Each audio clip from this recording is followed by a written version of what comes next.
Hello दोस्तों, मैं सुहेंद्र कुमार पटेल आप सभी का आपके अपने YouTube चैनल SKP क्लासेस में स्वागत करता हूं। हमारी श्रृंखला चल रही है केमिस्ट्री में सॉल्यूशन या विलयन। इसमें हमने सबसे पहले पढ़ा विलयन क्या है, फिर विलयन के प्रकार और उसके बाद हमने पढ़ा कोलॉइड सॉल्यूशन।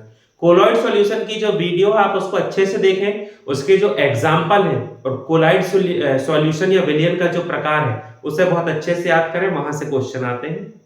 आज अपन विलयन में आगे पढ़ते हैं और आज अपन पढ़ेंगे concentration of solution. Concentration of solution या जिसे अपन कहते हैं विलयन की सांद्रता। विलयन की सांद्रता इसलिए पढ़ना जरूरी है क्योंकि इससे न्यूमेरिकल्स आते हैं, वो अपन को करना है, इसलिए अपन इसको पढ़ रहे हैं। कॉन्सेंट्रेशन ऑफ सॉल्यूशन, विलयन की सांद्रता। अब यदि अपन बात करते हैं शब्द कॉन्सेंट्रेशन या सांद्रता, तो सांद्रता का मतलब होता है किसी भी मीडियम या माध्यम में उपस्थित कणों की संख्या, नंबर ऑफ पार्टिकल्स, जिसमें जितने ज्यादा पार्टिकल्स होंगे, जितने ज्यादा नंबर ऑफ पार्टिकल्स होंगे, उसकी कॉन्सेंट्रेशन या सांद्रता उतनी अधिक होगी। अब यदि अपन इसको लेके चलते हैं विलयन में, तो सॉल्यूशन या यदि अपन बात करें विलयन की, तो क्या मतलब होता है विलयन का? ऐसे पदार्थ जिसमें सॉल्वेंट विलायक होता है और उस सॉल्वेंट में सॉल्यूट या विलीय होता है, तो वो क्या कहलाएगा? विलयन। मतलब विलयन में किसके पार्टिकल या कण रहेंगे? सॉल्वेंट भी हो सकते हैं, सॉल्यूट भी। लेकिन ज्यादातर जो सॉल्यूशन या विलयन है उसमें सॉल्वेंट विलायक जो है लिक्विड होता है, द्रव, और ठोस क्या होता है? सॉल्यूट या विलय। तो अपन यदि बात करते हैं कॉन्सेंट्रेशन ऑफ विलयन, तो इसका मतलब होता है किसी भी विलयन में, सॉल्यूशन या विलयन में उपस्थित विलय के कणों की संख्या, उपस्थित विलय के कणों की संख्या, number of solute particle, number of solute particles present in solution, उसे अपन कहते हैं विलयन की कॉन्सेंट्रेशन या सांद्रता। ठीक, कभी कभी हो सकता है अमाउंट भी लिखा जाए नंबर की जगह, कंफ्यूज नहीं होना। अमाउंट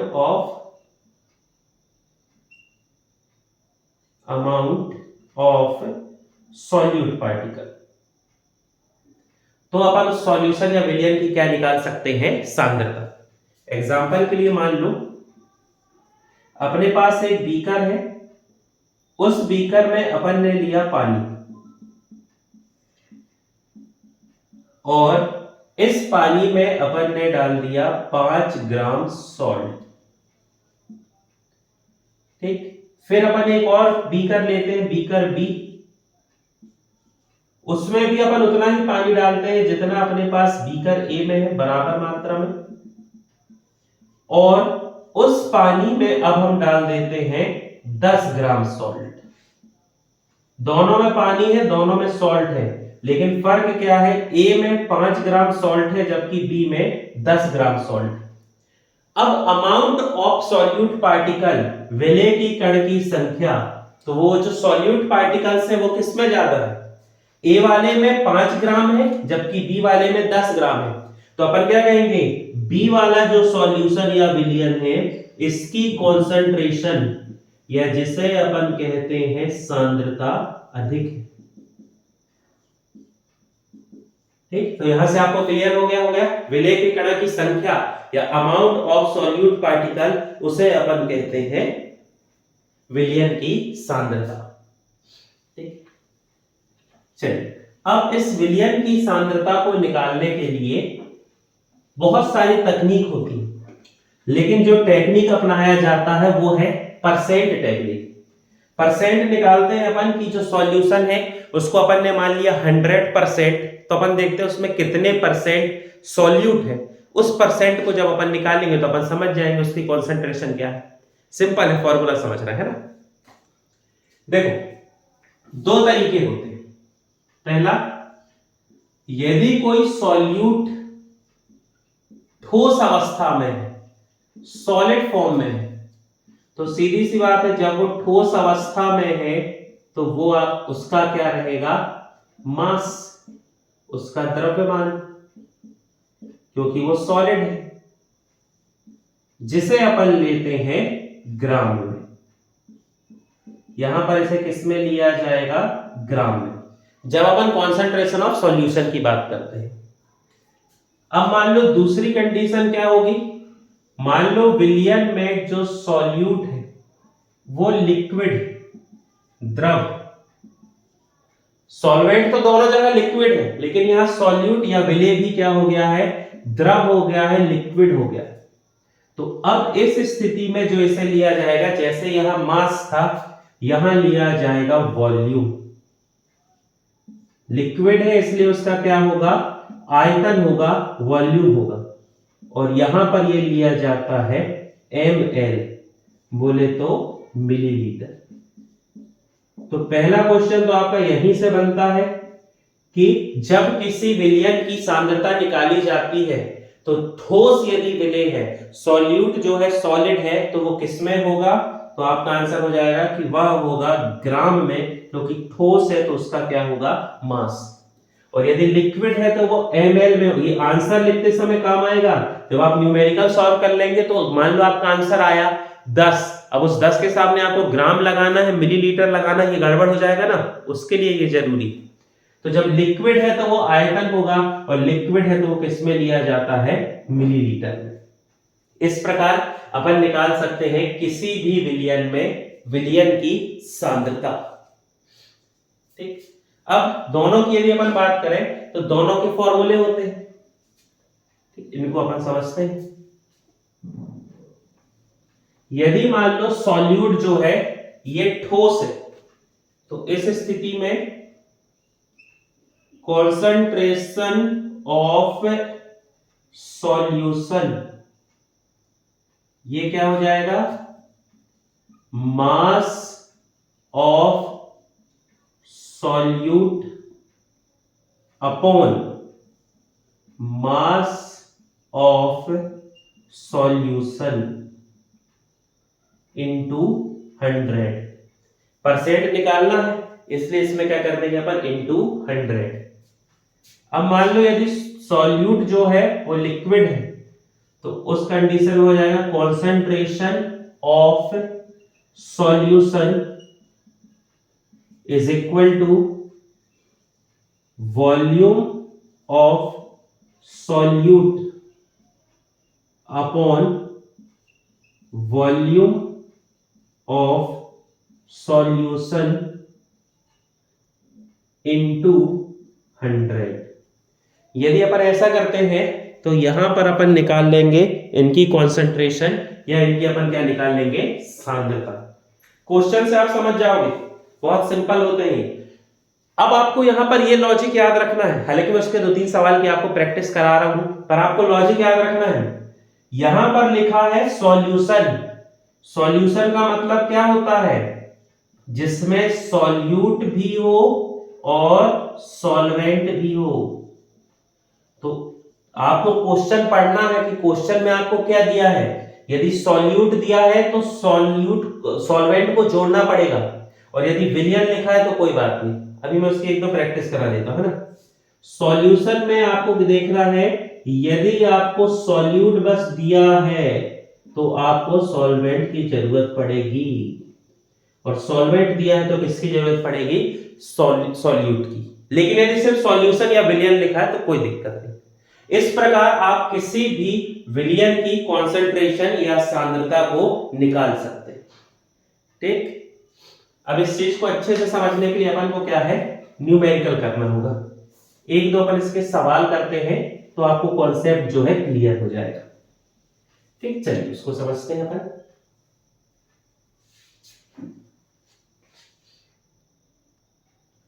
चलिए, तो अपना सवाल है, एक सॉल्यूशन विलियन में 370 ग्राम पानी में 30 ग्राम शक्कर घुली हुई है, तो विलियन की सांद्रता बताइए। देखो, अब यहाँ लॉजिक लगाने नहीं बैठ जाना कि पानी है तो वो तो लीटर में होना था, यहाँ ग्राम में क्यों दिया है, ये सब फालतू चीज में नहीं फंसना। वो कंप्यूटर में लिखने बैठोगे क्या स्क्रीन में कि लीटर में होना था, जो दे दिया है उसको उस कंडीशन पे आपको सॉल्व करना है। ऐसा ही लिखा आएगा कि 370 ग्राम पानी में 30 ग्राम शक्कर घुली हुई है, तो आपको क्या बताना है, विलियन की सांद्रता बताना है। अब यहां आपको लॉजिक लगाना है, ठीक, सॉल्व करने का तरीका समझेंगे। आपसे वो क्या कह रहा है, विलियन की सांद्रता बताइए, और सॉल्यूशन या विलियन का मतलब क्या होता है, विले, सॉल्यूट प्लस विलायक, जिसे अपन कहते हैं सॉल्वेंट। दोनों को जोड़ना पड़ेगा अपन को। तो अपने पास विलायक क्या है, अपन जानते हैं यदि पानी है तो पानी जो है वो यूनिवर्सल सॉल्वेंट है, तो हमेशा यदि पानी है तो सॉल्वेंट क्या होगा, पानी। उसमें शक्कर घुली है तो वो क्या होगी, सॉल्यूट, और दोनों मिलके क्या बनाएंगे, सॉल्यूशन। तो सॉल्यूशन कितना हो जाएगा, सॉल्यूट है 30 ग्राम और सॉल्वेंट है 370 ग्राम, तो कुल जो विलियन है वो कितना हो गया, 400 ग्राम। अब इस विलियन की सांद्रता पूछा है, कॉन्सेंट्रेशन ऑफ सॉल्यूशन, तो अभी अपन ने फॉर्मूला लिखा, कॉन्सेंट्रेशन ऑफ सॉल्यूशन, विलियन की सांद्रता बराबर ग्राम में दिया है, मतलब क्या रहेगा, mass of solute upon mass of solution into 100। अब इसको अपन सॉल्व करते हैं, मास ऑफ सॉल्यूट कितना है 30 अपॉन मास ऑफ सॉल्यूशन, अब भी अपन ने सॉल्यूशन का कितना निकाला 400, 400 इंटू 100। अब ये इससे ही कट गया, 4 से ये कितना हो जाएगा, ठीक हो जाएगा, 30/4, ये कट जाएगा 1/2, तो 7.5। और मास आ गया है, यदि मास आ गया है मतलब याद करो अभी अपन ने लिखा था मास आ गया है मतलब आंसर किस में आएगा, ग्राम में। तो ये जो विलियन है, इस विलियन की कॉन्सेंट्रेशन या सांद्रता कितनी हो जाएगी, 7.5 ग्राम, या इसमें आप कहेंगे 7.5%। 100 है इंटू 100, तो आंसर जो है वो किसमें आएगा, परसेंट में। तो आप ऑप्शन देख लेना, या तो 7.5 ग्राम होगा या 7.5 क्या होगा, आपको लिखा आ जाएगा परसेंट, तो वो आंसर हो जाएगा। ये कहलाएगी कॉन्सेंट्रेशन ऑफ सॉल्यूशन, विलियन की सांद्रता। अब जैसे यहां पर विलियन की सांद्रता पूछा है, यहां पर अपन को क्या दिया है, पानी, विलायक दिया है, इसलिए सॉल्वेंट, विलायक और सॉल्यूट, विले को जोड़ना पड़ा। यदि यहां सीधे विलियन लिखा होता तो फिर ये वाली प्रोसेस नहीं करते, क्योंकि विलियन क्वेश्चन में दिया है, ठीक। उसका भी एक टाइप अपन समझते हैं, तो उससे फिर आपको जो डाउट है वो क्लियर हो जाएगा। अगला सवाल है, 550 ग्राम विलियन में 110 ग्राम कॉपर सल्फेट है, तो विलियन के सांद्रता, कॉन्सेंट्रेशन या सांद्रता की गणना कीजिए। अब यहां पर आपको विलायक, विले, सॉल्वेंट, सॉल्यूट वाले कंफ्यूजन में नहीं फंसना है, क्योंकि क्वेश्चन में सीधे सीधे क्या लिखा है, विलियन। ऐसा नहीं दे रहा कि पानी में घुला है, सीधे लिखा है सॉल्यूशन विलियन, तो इसको सीधे सॉल्व करो। Concentration of solution, copper sulphate है, ग्राम दिया है, तो सीधी सी बात है, क्या हो जाएगा, mass of solute upon mass of solution, percentile निकालना है, इंटू हो जाएगा 100। तो मास ऑफ सॉल्यूट कितना कॉपर है, 110 बट्टे सॉल्यूशन विलियन 550 ग्राम लिखा ही है, इंटू क्या हो जाएगा 100, ये कितने बार चला जाएगा 5, तो ये क्या हो जाएगा 100/5, 100/5, तो ये कितना हो जाएगा 20, इंटू है, इंटू 100 है, मतलब क्या निकालना है परसेंट। तो आपका आंसर क्या हो जाएगा, ये जो विलियन है इसकी कॉन्सेंट्रेशन या सांद्रता कितनी है 20%, 20% इस विलियन की सांद्रता। पुराना जो सवाल था और इस सवाल में अंतर समझ गए। यदि विलायक और विलेय दिए हैं तो दोनों को जोड़ना पड़ेगा, क्योंकि विलायक और विलेय मिलके विलियन बनाते हैं। यदि सॉल्यूट और सॉल्वेंट अलग अलग है तो उनको ऐड करना पड़ेगा, क्योंकि सॉल्यूट और सॉल्वेंट मिलके ही बनाते हैं सॉल्यूशन। लेकिन यदि सीधे सॉल्यूशन लिख दिया तो अपन को कुछ नहीं करना है, अपॉन में सॉल्यूशन होता है, विलियन होता है, सीधे उसको 550 अपन ने रख दिया, 110 सॉल्यूट दिया है, सॉल्व करा, तो आंसर हो गया 20%।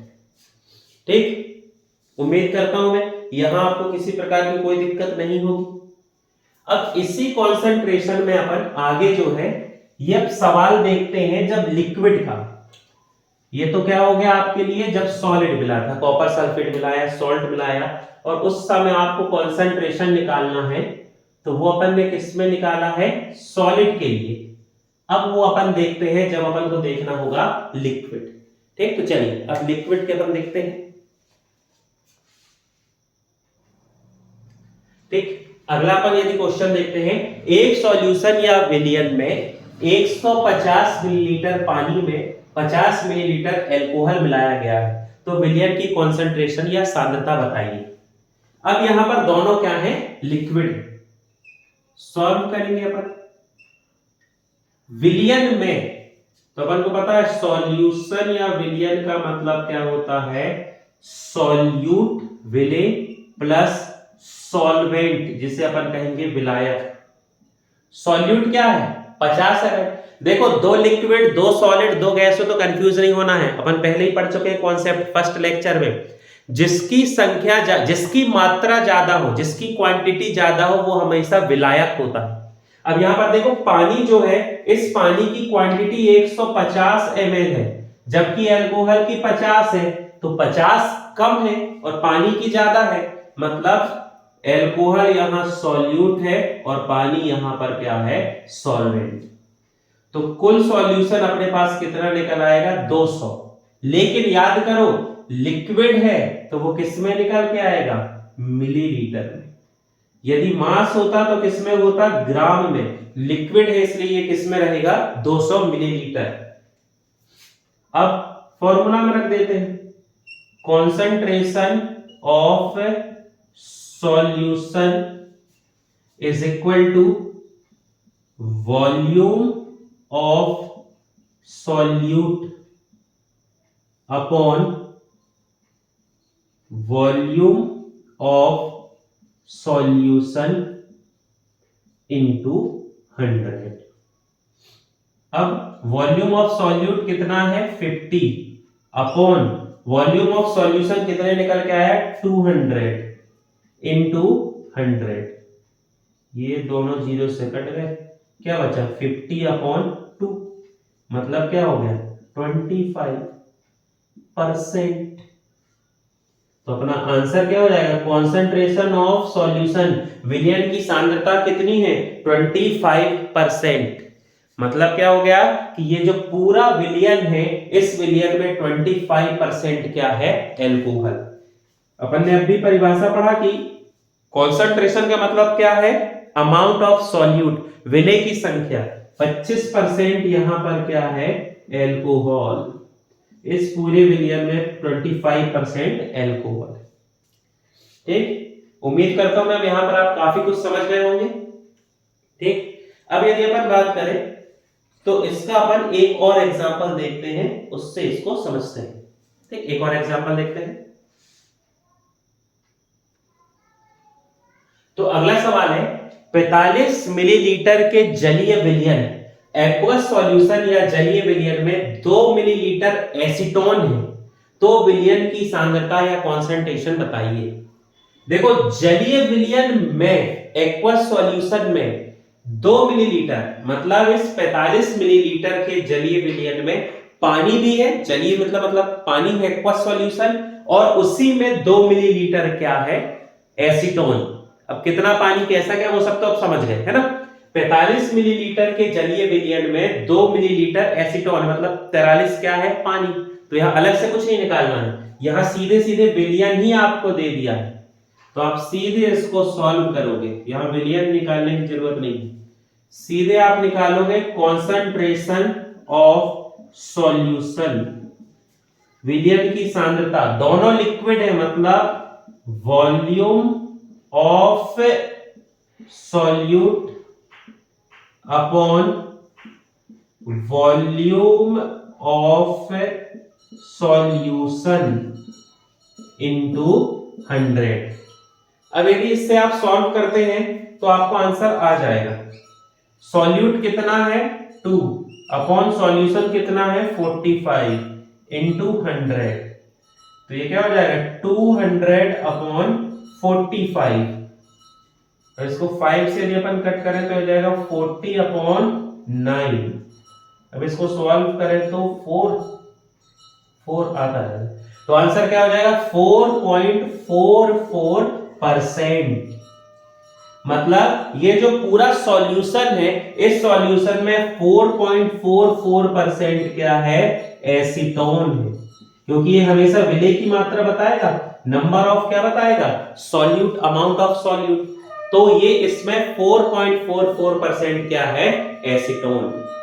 ठीक, संख्या भी बच गया भैया, इसी के साथ अपने सवाल भी यहां पर हो गए समाप्त। ठीक, न्यूमेरिकल्स जो भी अपने थे जो इस कॉन्सेंट्रेशन ऑफ सॉल्यूशन से आ सकते थे वो इतने ही होते हैं। अब आप प्रैक्टिस कर लेना, ये जो कॉन्सेप्ट है ये समझने के लिए 1-2 बार प्रैक्टिस करना, उसके बाद आ जाएगा, कोई दिक्कत नहीं, आप सवाल लगा के देख लेना। तो यहां पर अपना टॉपिक कॉन्सेंट्रेशन ऑफ सॉल्यूशन होता है समाप्त।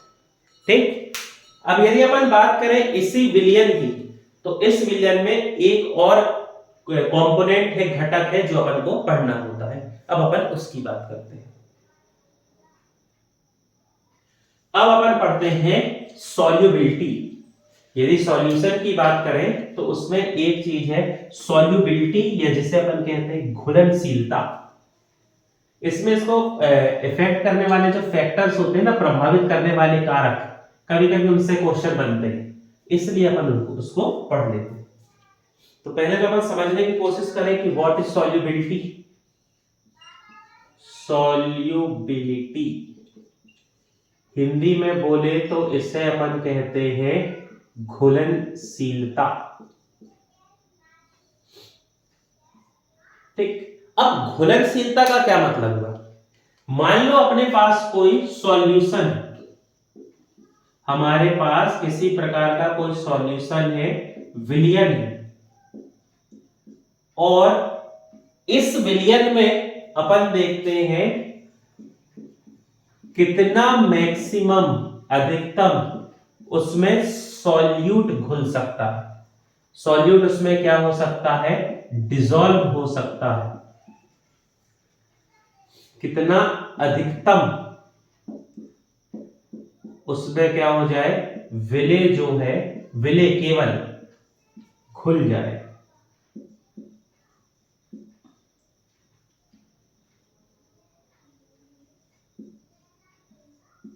तो ये जो है इसे अपन कहते हैं घुलनशीलता, या इसे अपन कहते हैं सॉल्युबिलिटी। ठीक, लेकिन ये जो सॉल्युबिलिटी, ये जो डिसॉल्व हो रहा है सॉल्यूट, ये एक किसी पर्टिकुलर टेम्परेचर पर, एट स्पेसिफिक टेम्परेचर, किसी विशिष्ट तापमान पर, जो भी वहां कंडीशन की रिक्वायरमेंट थी अपन ने कर दिया। तो किसी तापमान पर किसी विलयन में अधिकतम घुलने वाले विलय को ही हम उस विलयन की क्या कहते हैं, घुलनशीलता, या उसे अपन कहते हैं सॉल्युबिलिटी। अपन क्या कह सकते हैं, the maximum amount of solute which can be dissolve in a solution in given temperature is known as solubility. ठीक, क्या होना चाहिए, एक तो सॉल्यूट डिसॉल्व होना चाहिए और कोई गिवन टेम्परेचर होगा उस पे। ठीक, अब दो ही कंडीशन होगी, सॉल्यूट के साथ क्या होगा, हो सकता है जो सॉल्यूट है वो सॉलिड हो, या सॉल्यूट जो है वो क्या हो, लिक्विड। गैस भी होगा पर उसकी कंडीशन होती नहीं। यदि सॉलिड है तो अपन को लेना पड़ेगा ग्राम में, क्योंकि वो मास होता है, द्रव्यमान। यदि लिक्विड है तो वो लेना पड़ेगा ml में। लिक्विड क्योंकि क्या होता है, वॉल्यूम। ग्राम क्योंकि ये मास है, और ml क्योंकि ये क्या है, वॉल्यूम। अब आइडल कंडीशन मानने के लिए अपन क्या ले लेंगे, ग्राम में ले लेंगे 100 ग्राम, परसेंट निकालना आसान है ना, 100 ले लिए। और लिक्विड में क्या ले लेंगे, 100 मिलीलीटर। अब यहां से अपन सॉल्युबिलिटी को और आसानी से समझ सकते हैं। आसानी से इसको अपन क्या कर सकते हैं, परिभाषित कर सकते हैं कि ये जो है 100 मिलीग्राम या 100 मिलीलीटर क्या है। मान लो आपके पास कोई विलयन है, उस विलयन में दिए गए तापमान पर 100 ग्राम विलायक, 100 ग्राम विलेय और 100 मिलीलीटर विलेय को घोलने की जो उसकी क्षमता होगी उस विलयन की, वो उसकी कहलाएगी सॉल्युबिलिटी। मतलब अपने पास पानी है, उस पानी में गिवन टेम्परेचर में अपन 100 ग्राम नमक घोल दें, या उसमें 100 मिलीलीटर एल्कोहल घोल दें, और वो उसके साथ जब घुल जाएगा गिवन टेम्परेचर पे, तो वो जो घुलने की क्षमता है उसे अपन कहते हैं सॉल्युबिलिटी, या उसे अपन कहते हैं घुलनशीलता। The maximum amount of a solute which can be dissolved in 100 gram of solvent at a specific temperature is known as solubility। ठीक, समझ गए। गिवन टेम्परेचर पे अपन को क्या करना है, डिसॉल्व करना है। चलिए, अच्छा हाँ, एक मिनट, एक चीज गड़बड़ होगी, एक चीज यहां पर सॉल्यूशन या विलियन लेना है अपन को। मान लो विलियन में अपन सॉलिड मिला रहे हैं तो विलियन 100 ग्राम होना चाहिए, और मान लो अपन लिक्विड मिला रहे हैं तो जो विलियन है वो क्या होना चाहिए, 100 मिलीलीटर। 100 ग्राम पानी में यदि अपन कुछ मिला रहे हैं, या 100 मिलीलीटर पानी में अपन कुछ मिला रहे हैं किसी गिवन टेम्परेचर में, तो उस पे जो पदार्थ मिल रहा है वो उसकी सॉल्युबिलिटी कहलाएगी। ठीक, घुलनशीलता, किसी दिए गए तापमान पर 100 ग्राम पानी में या 100 मिलीलीटर पानी में घुले जा सकने वाले विलेय को ही हम उसकी क्या कहेंगे, घुलनशीलता। ठीक, सिंपल है, थोड़ा सा गड़बड़ हो गया था, इसको सुधार लेना। अब यहां से जो आते हैं वो सबसे जरूरी है फैक्टर या कारक, जो आपको समझना है। Factor affecting solubility।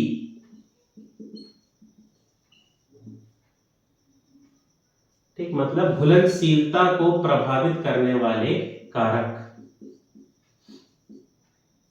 घुलनशीलता को प्रभावित करने वाले कारक।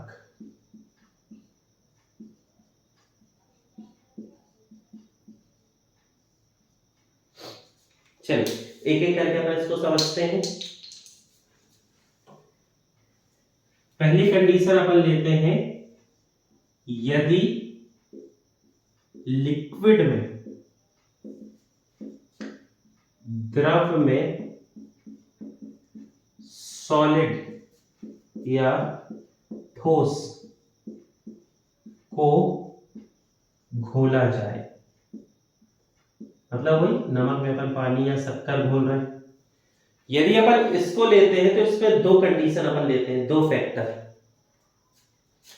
पहला फैक्टर है टेम्परेचर, तापमान, और दूसरा फैक्टर है प्रेशर, या जिसे अपन कहते हैं दाब। तो अब यहां तो कोई डाउट होगा ही नहीं। मान लो आप पानी में नमक घोलते जाए और नमक घुलना बंद हो जाए, तो आप पानी को गर्म करने के लिए ऊपर गैस के ऊपर रख दीजिए, गैस चालू करिए, जैसे ही पानी गर्म होगा उबलेगा, उसमें और ज्यादा नमक घोल सकेंगे। तो क्या होगा, तापमान के बढ़ने पर, तापमान के बढ़ने पर घुलनशीलता, सॉल्युबिलिटी या घुलनशीलता बढ़ेगी।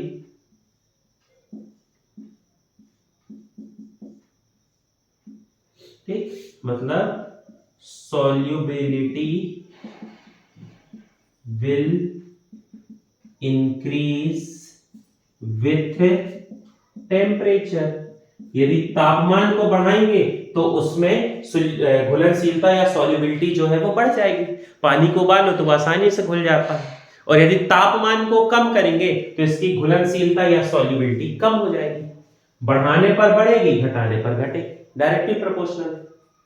अब ये याद रखना प्रेशर का, जब किसी लिक्विड में सॉलिड को मिलाते हैं, solution of a solid in a liquid, जब किसी लिक्विड में सॉलिड या ठोस को मिलाते हैं तो दाब या प्रेशर का कोई प्रभाव नहीं पड़ता, कोई इफेक्ट या प्रभाव नहीं पड़ता।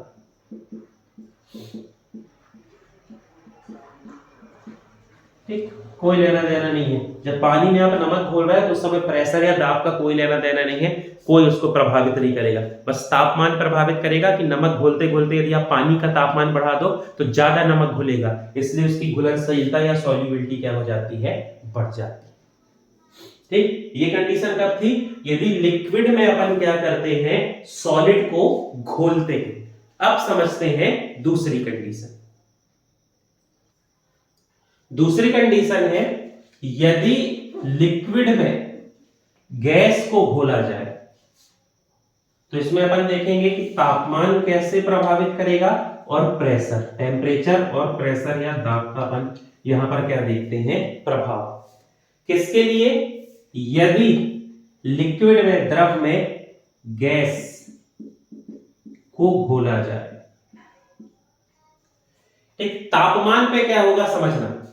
मान लो आप पानी लो और उस पानी को गैस में गर्म करना चालू कर दो।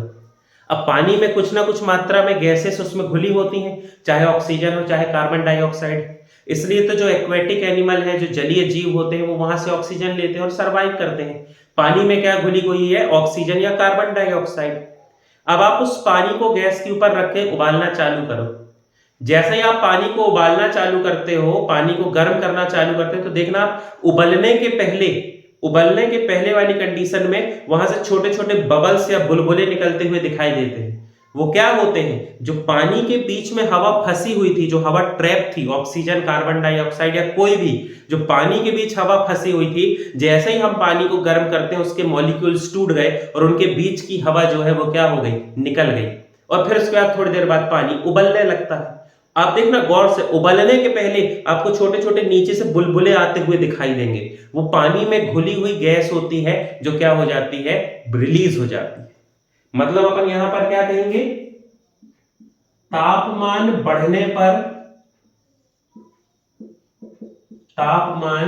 बढ़ने पर घुलनशीलता, सॉल्युबिलिटी या घुलनशीलता कम होती है।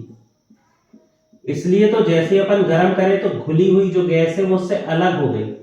मतलब जब अपन टेम्परेचर इंक्रीज करेंगे तो सॉल्युबिलिटी क्या हो जाएगी, डिक्रीज।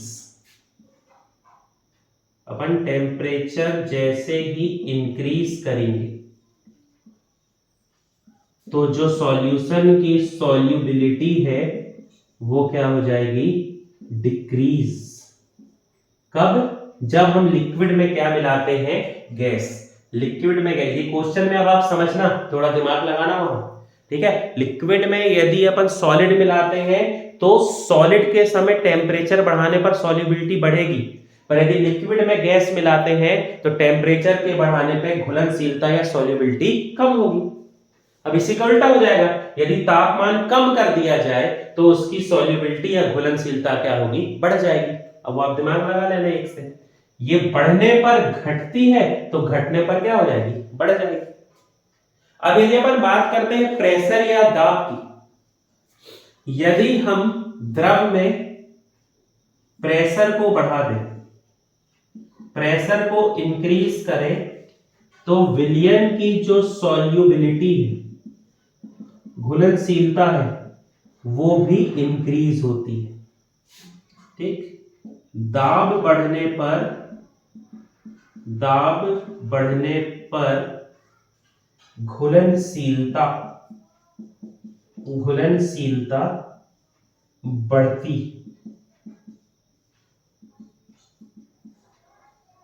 इसका सबसे अच्छा एग्जांपल है सोडा वाटर।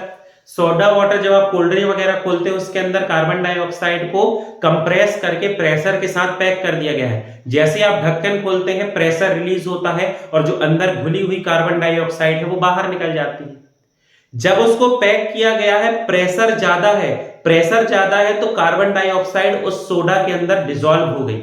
मतलब प्रेशर या दाब बढ़ाने पर घुलनशीलता बढ़ती है।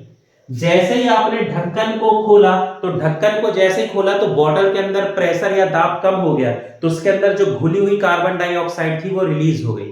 तो यदि प्रेशर को कम कर दिया जाए तो घुलनशीलता या सॉल्युबिलिटी कम होती है, लेकिन प्रेशर बढ़ा दिया जाए तो घुलनशीलता सॉल्युबिलिटी बढ़ जाती है। ये किसके लिए कंडीशन होगी? जब लिक्विड में अपन क्या बोलते हैं? गैस। तो ये जो है यहां पर अपनी सॉल्युबिलिटी या घुलनशीलता जो है यहां समाप्त होती है। ठीक, हमने देखा कॉन्सेंट्रेशन ऑफ सॉल्यूशन, विलियन की सांद्रता, उसके न्यूमेरिकल्स करें, उसके फॉर्मूला देखें।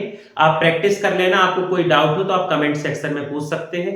फिर उसके बाद अपन ने देखा सॉल्युबिलिटी, घुलनशीलता, उसको क्या होती है और उसको कौन कौन से फैक्टर इफेक्ट करते हैं, प्रभावित करने वाले कारक। आज की वीडियो में इतना ही। हमारे चैनल की संबंधित जानकारी के लिए आप हमारे चैनल से जुड़े रहें। चैनल से जुड़ने के लिए बहुत बहुत धन्यवाद।